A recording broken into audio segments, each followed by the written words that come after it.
एक बार फिर प्रवेश स्टडी में आप लोगों सभी का स्वागत है।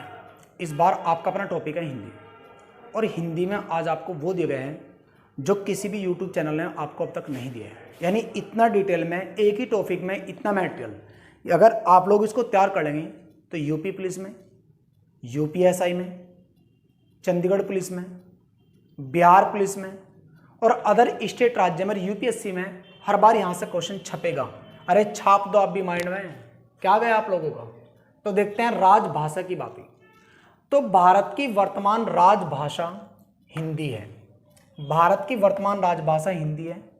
अगर राजभाषा की बात करें हिंदी की, तो संविधान के भाग 17 में हिंदी का वर्णन किया गया है। अगर अनुच्छेद की बातें करें तो हिंदी का जो अनुच्छेदों में वर्णन होता है, अनुच्छेद 343 से 351 तक भारत की राजभाषा के रूप में हिंदी को मान्यता दी गई है। अगर हिंदी की राजभाषा की बात करें तो अनुसूची 8 में हिंदी को राजभाषा का दर्जा दिया गया है।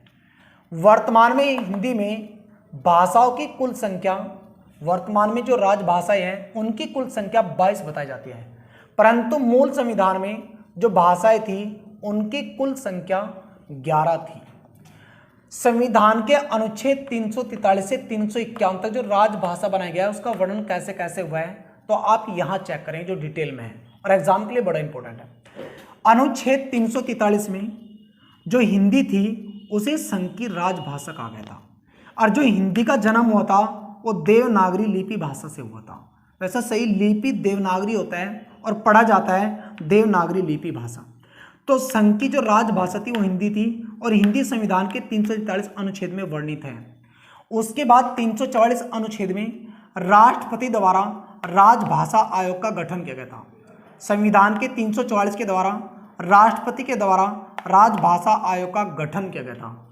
अनुच्छेद 345 में जो हिंदी थी वो राज्य विधानमंडल की राजकीय भाषा थी।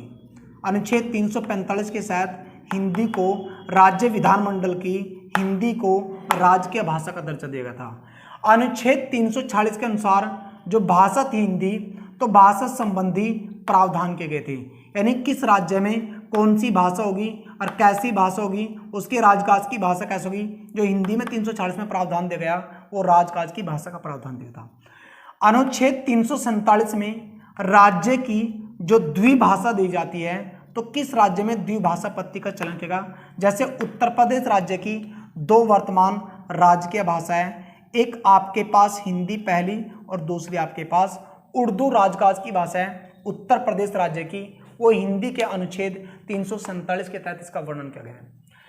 अब 348 था उसमें उच्च न्यायालय और उच्चतम न्यायालय की जो भाषा होगी, यानी जो हमारा हाई कोर्ट और सुप्रीम कोर्ट होता है, और उसमें जो केस चलते हैं देश में और उन केसों के बारे में जो क्रिमिनल होते हैं तो उनको सजाएं सुनाई जाती है, तो 348 अनुच्छेद के तहत उच्च न्यायालय और उच्चतम न्यायालय की भाषा का प्रावधान होता है। अनुच्छेद 349 में 15 साल बाद जो भाषा थी उसमें कुछ परिवर्तन किया जाता था, तो वह अनुच्छेद 349 में वर्णित था। 350 में जो अल्पसंख्यकों की भाषा होती है उसका वर्णन किया गया, और 351 में जो हिंदी थी प्रचार और प्रसार की भाषा है उसका वर्णन किया गया। Thank you watching for video.